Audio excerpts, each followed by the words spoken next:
Praise Lord. खुदावंद यीशु मसीह के मुबारक नाम में हम आपका खैर मकदम करते हैं। इस असेंबली ऑफ बिलीवर्स चर्च के प्रोग्राम ग्रेस ऑफ गॉड में आप सबका स्वागत है आज के इस दिन में, ताकि आप जुड़े और खुदावंद की आशीष को ग्रहण कर सके। तो आइए देखें इस प्रोग्राम को जो है ग्रेस ऑफ गॉड। जय मसीह की। प्रभु यीशु मसीह के मधुर, मुबारक और जलाली नाम में आपका स्वागत करते हैं। धन्यवाद करते हैं अपने आसमान के खुदा का कि उसने एक बार फिर ये मौका दिया कि आज की सुबह में हम एक साथ मिलकर प्रभु की आराधना कर सके। ग्रेस ऑफ गॉड प्रोग्राम में आपका स्वागत है। इस प्रोग्राम में आपका स्वागत है। हम धन्यवाद करते हैं कि परमेश्वर ने हमें एक नई आशा दी है जिसके द्वारा हम प्रभु की इबादत कर सके, प्रभु की स्तुति कर सके, उसकी प्रशंसा कर सके। हम धन्यवाद करते हैं अपने आसमान के खुदा का, स्वागत करते हैं आपका कि आप हमारे साथ बने हुए हैं और निरंतर आप प्रभु की आराधना में निरंतर प्रभु के वचन को आप सुनते हैं। और हम अपने आप में इस बात को खुशनसीब समझते हैं कि परमेश्वर ने हमें अपनी खिदमत के लिए चुना कि हम आज प्रभु के वचन से आपसे बातचीत कर सके।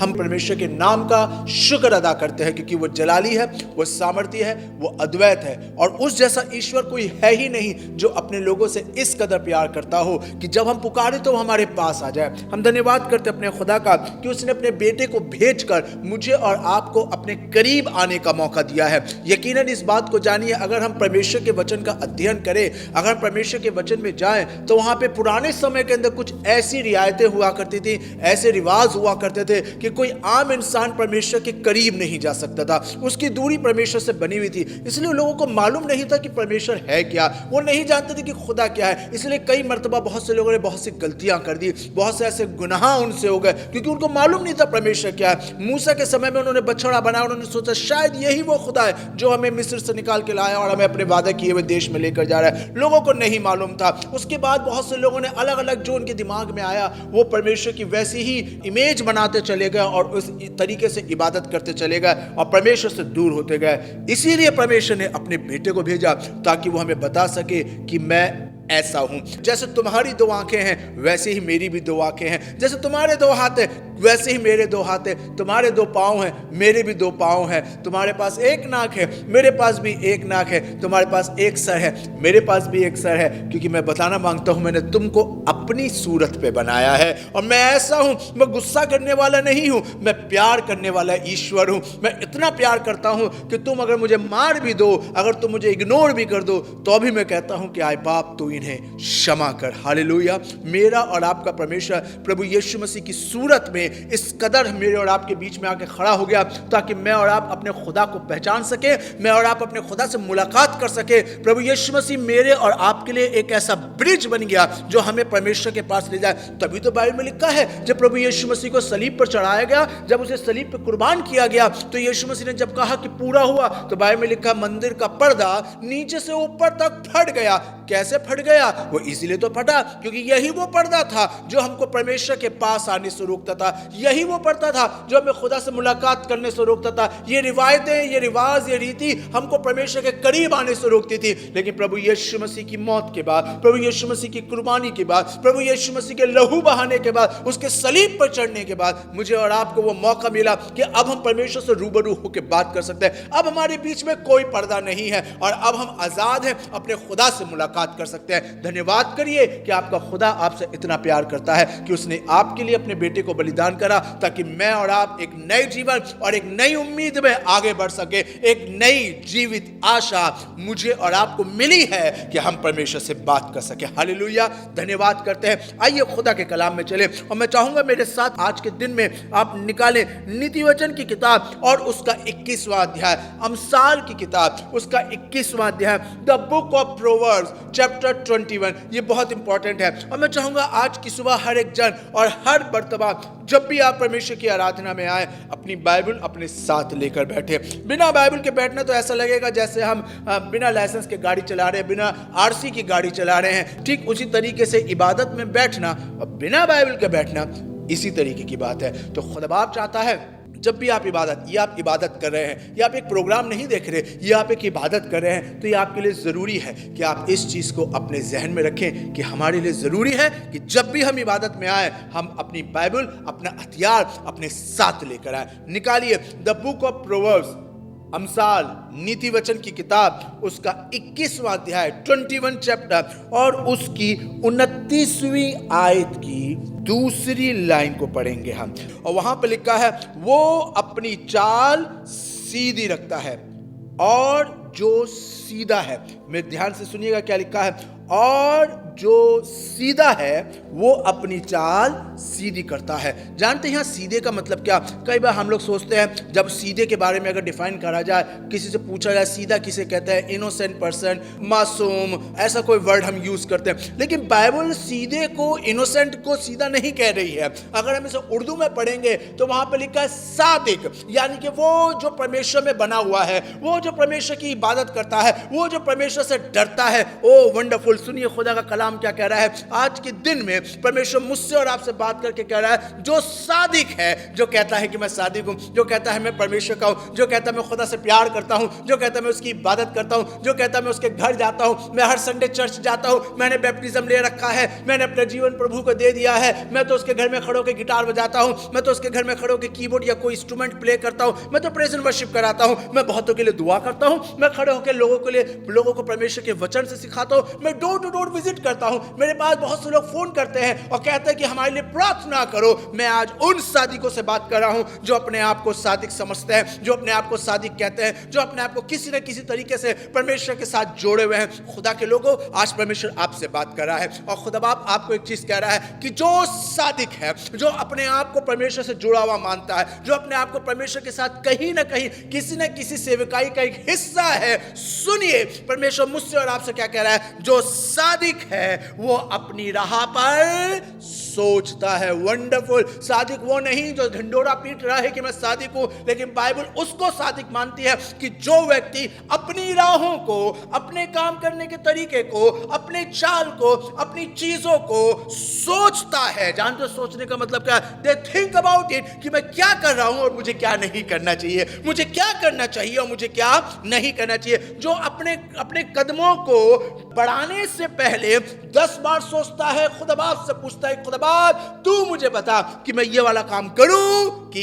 ना करूं। क्योंकि बेवकूफ होता ऐसी है कि वो बिना सोचे समझे वो अपने काम को करने लगता है। जैसे पौलुस प्रेरित कहता है इस वाली बात को, तुम बेवकूफों की नाई ना चलो बल्कि बुद्धिमानों की नाई चलो। क्योंकि बेवकूफ को नहीं मालूम होता वो कहां जा रहा है, बस उसे चलने से मतलब है। लेकिन बुद्धिमान व्यक्ति चलने से पहले सारी चीजें तय करता है। मुझे क्या रखना चाहिए, मुझे क्या नहीं रखना चाहिए, मैं कहां जा रहा हूं, अगर मैं ऐसी जगह पर जा रहा हूं, मैं लंबे सफर में जा रहा हूं, मुझे कैसे कपड़े रखने चाहिए, मुझे कैसा सामान अपने पास रखना चाहिए, कितना लगेज रखना चाहिए। बेवकूफ भरता रहता है, फिर बाद में बड़ा परेशान हो जाता है कि हाय मैंने इतना सारा सामान क्यों ले लिया, हाय मैंने तो वो वाली चीज भी नहीं रखी थी। क्योंकि बेवकूफ करने से पहले, निकलने से पहले कुछ सोचता नहीं है। यही बात खुदा का कलाम मुझे और आपको बता रहा है। नए नियम में प्रभु यीशु मसीह ने पौलुस प्रेरित के द्वारा यही बात बताई थी कि तुम बुद्धिमानों की नाई चलो, बेवकूफों की नाई नहीं। क्योंकि बुद्धिमान को पता होता है कि वो क्या कर रहा है। और बाइबल बताती है, पौलुस कहता है, और मैं भी मुक्केबाजी करता हूं लेकिन बेवकूफों की नाई हवा में नहीं करता, वरन मैंने अपना एक गोल बनाया है और उसी पे करता हूं, क्योंकि मैं अपना टारगेट सेट कर रहा हूं। खुदा के लोगों,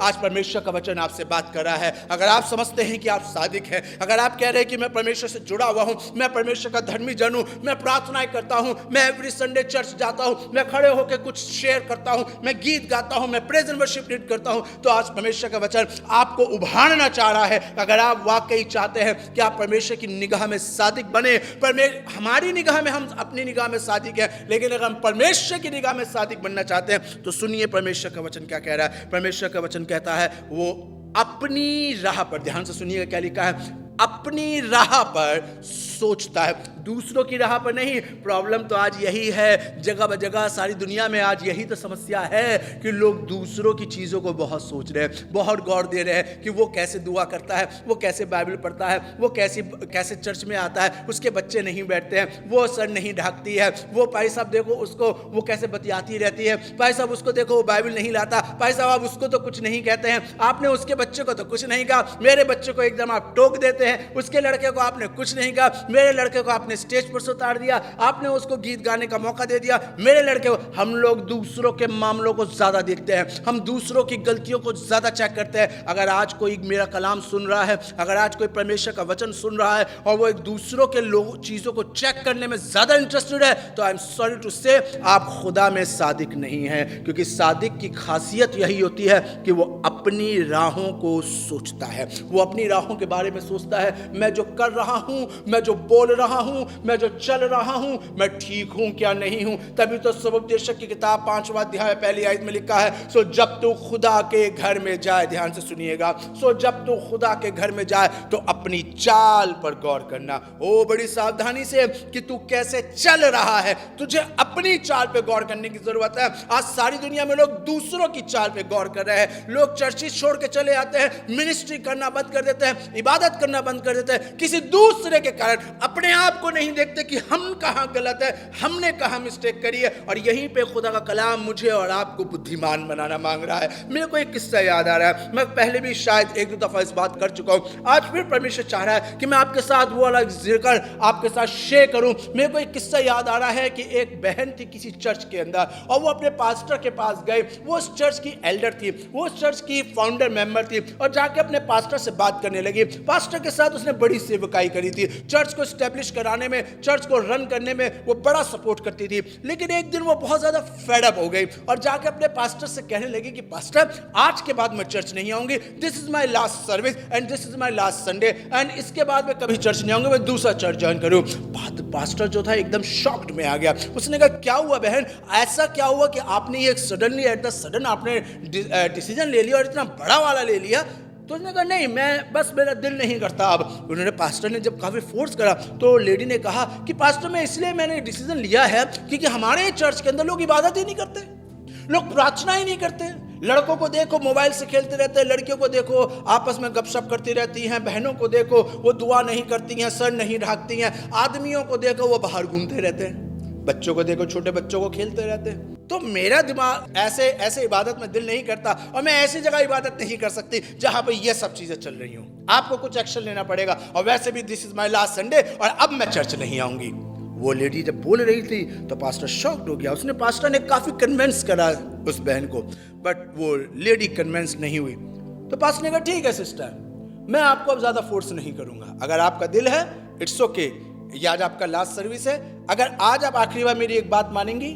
तो उन्होंने कहा, यस श्योर पास्टर, क्यों नहीं मानूंगी, आज तक मानते हुए आज भी मानूंगी। तो उस पास्टर ने कहा, ठीक है, मैं आपको एक टास्क देता हूं, आप वो वाला काम करिए, और उस काम के बाद मैं आपसे कुछ सवाल पूछूंगा, उसके बाद आप जाना चाहें तो आप जा सकती हैं, हम में से कोई नहीं रुकेगा, हम दुआ कर देंगे आपके लिए। ओके, कोई प्रॉब्लम नहीं है। तो उसने अपने एक जवान से कहा कि बेटा एक बोल लाओ और बोल में पानी भर कर लाना। और बच्चा जो था वो बोल में पानी भर के लाया, जवान बच्चे ने लाके पास्टर को दिया। पास्टर ने वो बोल उस लेडी को दिया और कहा कि सिस्टर, आपको कुछ नहीं करना, बस एक छोटा सा काम करना है, ये बोल लीजिए, अभी 10-15 मिनट बाद इबादत शुरू होने वाली है, आप ये बोल लीजिए, और बस जैसे ही वर्शिप स्टार्ट होगी, चर्च सर्विस स्टार्ट होगी, ये बोल लेकर आप पूरे चर्च में राउंड करिएगा। बस एक बात का ध्यान रखिएगा कि बोल में से पानी बाहर ना निकले, और ये बोल लेकर आप पूरे चर्च का राउंड करिए, और कुछ नहीं करना इसके अलावा। जब चर्च खत्म होगा तब हम आपसे बात करेंगे, ओके? तो पास्टर ने उनको बोल दिया, और वो बोल लेकर वो लेडी जैसे सर्विस स्टार्ट हुई पूरे चर्च में राउंड करने लगी, टहलने लगी, पूरे चर्च में टहल रही है, वो बोल लेकर जा रही है और पूरे चर्च में टहल रही है। 1.5 घंटे बाद जब चर्च सर्विस खत्म हुई, पास्टर ने बोल लिया और जवान बच्चों को दे दिया। नहीं सिस्टर, बस आप मेरे को कुछ सवालों के जवाब दीजिए, फिर हम आपके लिए दुआ कर देंगे। ओके पास्टर, बताइए। तो पास्टर ने कहा, आप मुझे बताइए कितने छोटे बच्चे खेल रहे थे? I don't know. अच्छा सिस्टर, अब आप मुझे ये बताइए कितने जवान लड़के जो थे मोबाइल यूज कर रहे थे? मुझे नहीं पता। अच्छा, कितनी लड़कियां जो थी जो गॉसिप कर रही थी, गपशप कर रही थी? आई डोंट नो पास्टर, मुझे नहीं पता। अच्छा, कितनी बहनें थी जिन्होंने सर नहीं ढके? भाई साहब, मुझे कैसे पता? अच्छा, कितने पुरुष थे जो चर्च के बाहर चले गए थे? अरे पादी साहब, मुझे नहीं मालूम इन सब बातों के बारे में। तो पास्टर ने कहा, आपको क्यों नहीं मालूम है? आप भी तो चर्च में थी। कह रही, पास्टर मैं कैसे बता सकती हूं, क्योंकि मेरा सारा ध्यान तो बोल में था कि पानी ना गिरे। तो पास्टर ने कहा एग्जैक्टली सिस्टर, आप इबादत इसलिए नहीं कर पा रही कि आपके चारों तरफ इतनी चीजें हो रही है, बल्कि इसलिए नहीं कर पा रही क्योंकि आपका ध्यान इबादत में नहीं है। आप अपनी चाल के बारे में नहीं सोच रही, आप दूसरों को देख रही है। किसका बच्चा खेल रहा है, कौन बच्चा लड़का मोबाइल यूज कर रहा है, कौन लड़की गपशप कर रही है, कौन महिला जो है सर नहीं ढका हुआ है, और कौन पुरुष जो बाहर घूम रहा है। हालेलुया। आज सारी कलीसियाओं में यही प्रॉब्लम है, आज मसीह समाज में यही प्रॉब्लम है। हमारे लिए बरकतें क्यों नहीं आ पाती, हमारे लिए आसमान से आशीष क्यों नहीं आ पाती, हम लोग इबादतों में इंटरेस्टेड क्यों नहीं रह पाते हैं, हम लोग चर्च से जुड़ क्यों नहीं पा रहे हैं, हम लोग परमेश्वर के लोगों के साथ मिक्सअप क्यों नहीं हो रहे, हम लोग फेलोशिप्स क्यों नहीं कर पा रहे, क्योंकि हम अक्सर दूसरों के कामों पे ज्यादा इंटरेस्टेड रहते हैं कि फलाने ने क्या कह दिया, ढिमकाने ने क्या कह दिया, उसके घर में क्या हो रहा है, उसकी लड़की क्या कह रही है, उसके लड़के ने क्या कह दिया। हम लोग अपनी गलतियों को नहीं देख पाते, हम लोग अपनी चीजों को नहीं देख पाते। कहते तो हैं सादिक, लेकिन सादिक की यह विशेषता हमारे अंदर नहीं है, क्योंकि बाइबल बता रही है सादिक अपनी राह के बारे में सोचता है कि मैं जो कर रहा हूं, मैं जो चल रहा हूं, यह सही है या गलत है। जब पास्टर मुझे बताता है, जब मेरा एल्डर मुझे बता रहा है, जब मेरा लीडर मुझे बता रहा है, मेरा वर्शिप पास्टर मुझे बता रहा है, मेरा यूथ पास्टर है वो मुझे बता रहा है, मेरी वर्शिप टीम की, मेरी जो संडे स्कूल की टीचर है, मेरे जो प्रेयर वॉरियर्स है, चर्च का कोई बुजुर्ग अगर मेरे को कोई चीज समझा रहा है, क्या मैं उसकी बात को एक्सेप्ट कर रहा हूं, समझ रहा हूं, रिसीव कर रहा हूं, या बुरा मान जाता हूं। अगर बुरा मान जाता हूं तो मैं उन लोगों में से हूं जो दूसरों की बातों में इंटरेस्टेड होते हैं और अपने आप को ठीक नहीं करते। तो मेरे भाई मेरी बहन, आज अपने आप को ठीक करिए। आपको जरूरत जानते हैं क्या है? अगर आप सादिक बने रहना चाहते हैं तो आपको अपनी राह के बारे में सोचना पड़ेगा। देखिए क्या लिखा है, पहले कुरिन्थियों की किताब निकाले और उसका पहला अध्याय निकाले। पहले कुरिन्थियों की किताब और उसका पहला अध्याय, और उसके अंदर पौलुस प्रेरित कुरिन्थियों की कलीसिया से कुछ यूं कह रहा है। पहला अध्याय और उसकी 26वीं आयत में लिखा है, हे मेरे भाइयों, अपने बुलाए जाने को तो सोचो। जस्ट थिंक अबाउट कि खुदा ने तुम्हें क्यों बुलाया है, खुदा ने तुम्हें किस लिए बुलाया है। आज परमेश्वर का वचन यही तो बता रहा है कि सादिक जो होता है वो यही वाला काम करता है। वो अपनी बुलाहट पर, अपनी कॉल पर ध्यान देता है, वो दूसरी चीजों पर ध्यान नहीं करता। उसके आसपास क्या हो रहा है वो उन बातों पर इंटरेस्टेड नहीं होता, वो सिर्फ अपनी कॉल पर ध्यान देता है। वो अपने आप को खुदा से कनेक्ट करने की बात करता है, और जो इंसान ऐसा करता है, आसमान का खुदा उसकी प्रार्थना सुनता है और उसे जवाब देता है। बहुत से लोग आते हैं, हमसे मुलाकात करते हैं, हमसे फोन पे बात करते हैं और कहते हैं, पादी साहब क्या कारण है कि जब मूसा प्रार्थना करता था, जब सैमुअल दुआ करता था, जब यूसुफ दुआ करता था, जब दाऊद दुआ करता था, परमेश्वर एट द सडन उनकी प्रार्थना सुनता था, उन्हें जवाब देता था। यहां हम लोग प्रार्थनाएं करते हैं, हमें हफ्तों बीत जाते हैं, हमें महीनों बीत जाते हैं, लेकिन हमारे लिए कोई मसला हल नहीं होता। हमको कुछ नजर नहीं आ रहा कि खुदा बाप कुछ करेगा। Why? What is the reason? जानते हैं रीजन क्या है? ये उन लोगों के नाम बताए जा रहे हैं जो आसपास की चीजों पे ध्यान नहीं देते थे। उनके सराउंडिंग क्या हो रहा है वो इन चीजों पे ध्यान नहीं देते थे, वो अपनी डिसेबिलिटी पे ध्यान नहीं देते थे। क्योंकि अगर हम पढ़ रहे थे पहला कुरिन्थियों उसका पहला अध्याय, और अगर आप उसकी इस वाली आयत को पढ़ रहे हैं, देखिए फिर से निकालिए पहला अध्याय और उसकी 26वीं आयत को अगर आप पढ़ रहे हैं तो क्या लिखा है? बुलाए जानो को तो सोचो कि ना शरीर के अनुसार बहुत ज्ञानवान, ना बहुत सामर्थी, और ना बहुत कुलीन। शरीर के अनुसार मतलब आपको आपकी फिजिकल अपीयरेंस की वजह से नहीं बुलाया गया है। आपको इसीलिए नहीं चुना गया कि आप बहुत अच्छे सिंगर है, आपका गला बहुत अच्छा है। हम लोग कई बार यही वाली बात चर्चिस में सोचते हैं कि वो कितना अच्छा गीत गाता, मैं तो नहीं गाता पाता इसलिए मैं नहीं गाऊंगा गीत। वो कि देखो खुदा बाप ने उसको कितना अच्छा कलाम दिया, मेरे को इतना अच्छा नहीं दिया, मैं कभी शेयरिंग नहीं करूंगा। देखो वो कि उसका बच्चा वो उसको देखो कितना अच्छा इंस्ट्रूमेंट बजाता है, मेरे को कभी नहीं हुआ, मैं नहीं। हम लोग ऑलवेज हम लोग इसी बात पे रहते हैं कि फिजिकल अपीयरेंस, हम लोग इस बात पे ज्यादा ध्यान देते हैं कि फिजिकल एबिलिटी क्या है। लेकिन सुनिए, आसमान के खुदा ने हमको हमारी फिजिकल एबिलिटी, फिजिकल अपीयरेंस के लिए नहीं बुलाया, बल्कि परमेश्वर ने हमें चुना है हमारी कुछ खासियत की वजह से। सोचिए, गौर करिए, अपने बारे में सोचिए, अपने आप को परमेश्वर से कनेक्ट करने के लिए सोचिए। जब तक आप खुदा बाप से इंटरकनेक्टेड नहीं होंगे,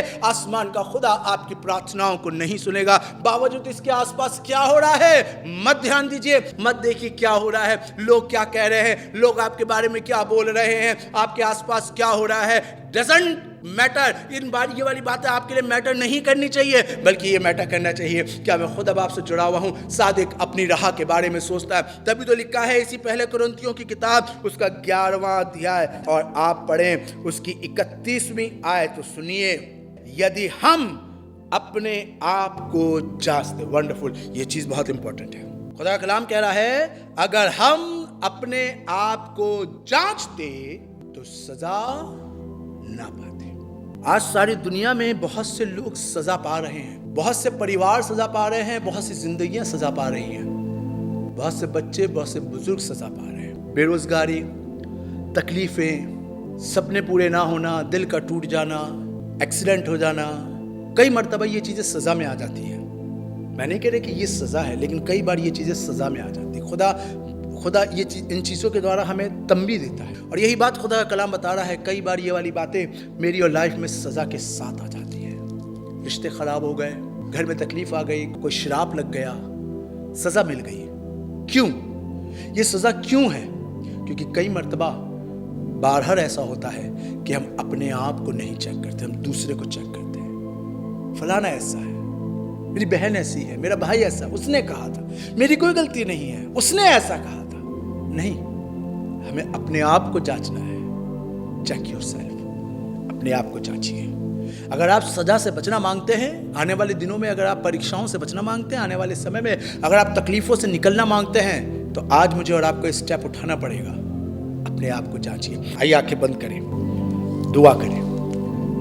मैं आपके लिए प्रार्थना कर रहा हूं, अपनी आंखें बंद करें। प्रभु यीशु मसीह, मैं तेरी हुजूरी में आता हूं और तुझसे प्रार्थना करना चाहता हूं या उन लोगों के लिए जो तेरे वचन को सुने हैं, देखे हैं। खुदा बाप, अपना हाथ बढ़ा और इन तमाम लोगों को छू ले, ताकि प्रभु यीशु मसीह आज तेरे वचन के मुआफिक ये अपनी जिंदगी को बदलने वाले हो सके।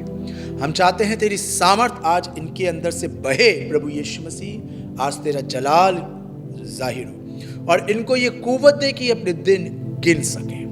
परमेश्वर, हमारे लिए बहुत ज़रूरी है कि हम अपने दिन गिन सकें खुदा बाप, ताकि हम समझदार हो जाएं, हम अपनी गलतियों को समझ सकें। हम सादिक बनना चाहते हैं और हम चाहते हैं परमेश्वर हमें सामर्थ्य दे कि हम अपनी राहों के बारे में सोचें। हम दूसरों के बारे में इंटरेस्टेड ना हो, दूसरों के बारे में ना सोचें, बल्कि परमेश्वर हम अपने आप को जांचें कि हम कहाँ सही कहाँ गलत है। हिम्मत दे कि अपनी गलतियों को एक्सेप्ट कर सके और खुदा बाप तेरी हुजूरी में एक ऊंचा मुकाम हासिल कर सके। यीशु मसीह के नाम से मांगते हैं, आमीन। God bless you. खुदा आपको बहुत आशीष दे। आपसे फिर मुलाकात करेंगे। जय मसीह की।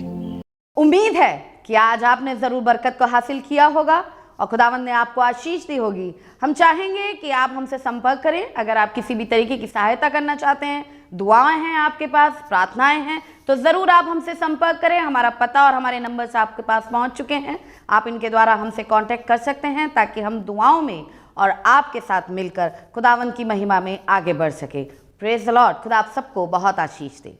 हमारा एड्रेस है assembly of believers church, S410 street number 11, school block, Shakarpur, Delhi 110092। और अगर आप हमसे फ़ोन पे कांटेक्ट करना चाहते हैं तो हमारे नंबर हैं 8527158740 और दूसरा नंबर है 9891358387। इसके अलावा 9891152423